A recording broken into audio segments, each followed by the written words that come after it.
it took a good man to marry a woman that has 6 children along with her, come along with her. And back in the 70s or whatever, I was called the good son. And the reason was, I was thousands of miles away in the Marine Corps. And so, all the rest of the zoo we had there for the boys, you know, cutting up and all that. And Jack used to not say nothing. He wouldn't fuss too much. He'd just say, Darlene, and Darlene, grab that shoe, and look, throw that shoe, and boomerang it. I mean, catch in the kitchen and she's in the living room. But yeah, Jack was a great man. And then my little sister right there and her husband Ray. I'm so proud of y'all. I can't say how much. I mean, they took care of Mom and Pop for the last 1.5 years, and they did everything that Mom and Pop needed, and to keep them from having to go to a nursing home. And I'm really, really proud of y'all. And y'all my angels. Y'all my angels. That's right. I love y'all. Love you too. And some of the better times, Jack used to love barbecue.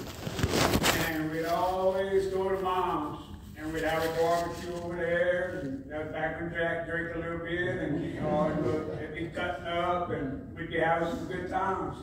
And we got a camp out on the basin out there. Deborah Little back then, she might not hardly remember that, but we had the camp on the basin.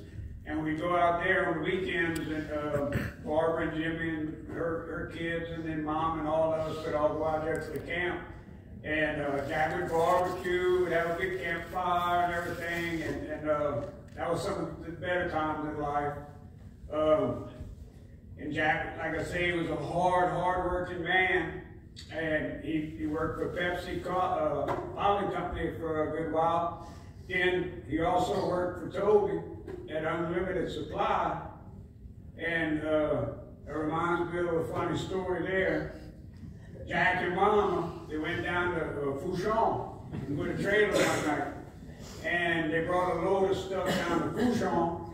And so anyway, on the way back, they was just traveling along and everything, and when they got back, there wasn't no trailer behind the truck no more. Jack freaking out. He said, oh Lord, so they're gonna kill me. So they turned around and they started backtracking all the way down there. And when they got to Morgan City, when he come over that bridge into Morgan City, that trailer came unhooked right there. And it was as if somebody had parked it. It was right up against the curb right there. The guy just backed up, hooked it up, and continued on back on his trip. But, and then in Jack's later years, when he started coming down with all of that, it's like your kid came back in Jack. Mm-hmm. That's what I love so much. You go over there and Jack would make you laugh and laugh and laugh. And Jacqueline and Ray, before Mom and Pop got down, every single morning, they would go get Mom and Pop up. They'd bring them to CC's Coffee. They'd put on Jerry Lee Lewis rock and roll and all the old good rock and roll.